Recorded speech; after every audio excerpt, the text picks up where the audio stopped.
how to buy Spotify Premium on iPhone. So if you want to buy a Spotify Premium on your iPhone, then what you need to do is first, you just need to simply open up your Spotify application. Now, after opening your Spotify, you need to make sure that you have a stable internet connection and make sure that you've logged into your account as well. Now, you need to go with the premium section, which will be on the bottom of your screen. Once you tap on the premium, as you can see that you will have this kind of interface, you can go with get started. You can listen without limits and try 1 month of premium individual for free.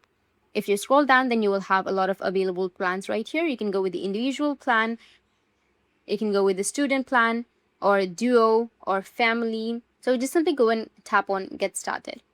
After that, tap on got it. As you can see that it says subscription changes happen outside the application. All subscription changes are handled through your Spotify account outside the app. So what you need to do is just simply go back and then open up your browser and search for Spotify subscription.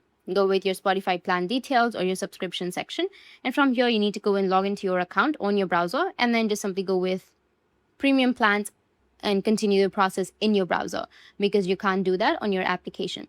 So go with try for 1 month, log into your account, and from here, you'll be able to buy your Spotify Premium. That's it. And if you have any questions, feel free to comment below. Thanks for watching.